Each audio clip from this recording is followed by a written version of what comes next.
Hey guys, how's it going? I want to pop in just for a minute and chat with you following up the video yesterday about nutrient density and how just being mindful of it can make a real big difference in your health. So nutrient density refers to the amount of nutrients versus the detrimental nutrients or lack of nutrients in a food. The actual definition says nutrient density identifies the amount of beneficial nutrients in a food product in proportion to energy content, weight, or amount of detrimental nutrients.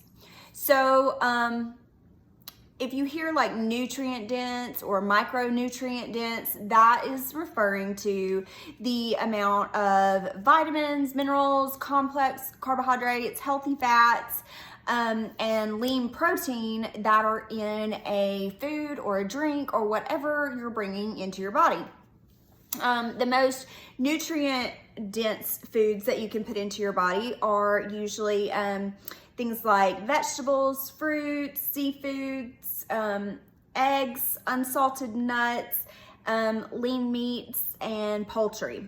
So when we are talking about those foods, the vegetables, the fruits, the lean proteins, what you want to really think about is if those foods are loaded with things that are going to make your body better, things that are going to give your body the energy and the efficiency to fight against inflammation, to fight against disease, to protect yourself with antioxidants and, you know, the things that it needs to repair itself and regenerate cells and your skin, versus foods that don't have any of those things in them, right? So if you're going to eat something, let's say you're sitting down to dinner and you order a burger and fries, right? Well, where is the lean protein? Where are your vitamins and minerals? Like where is your, where are your healthy fats coming from there? Now, of course, that hamburger patty is going to contain nutrients that are fine, although it's going to be probably pretty heavily loaded in fats, depending on how it was cooked. And your bun is going to contain a lot of not the good kind of carbohydrates that we're looking for, right? Because they're not natural. Those have been produced in a factory.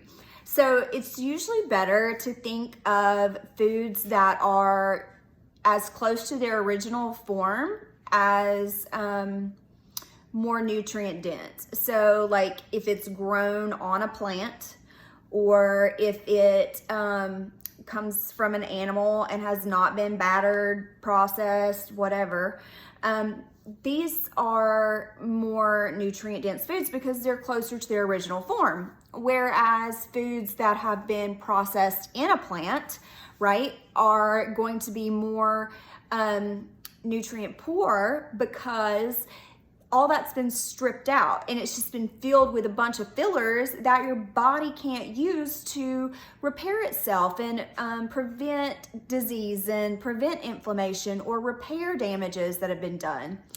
So the reason I really want to talk about that is because we need to just be aware of what's coming into our body and whether it is helping you or hurting you, right?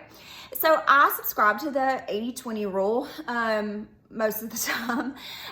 So 80% of the time, you want to try to stick with nutrient dense foods that are good for you, that are going to give your body the nutrients it needs. And 20% of the time, enjoy whatever you want.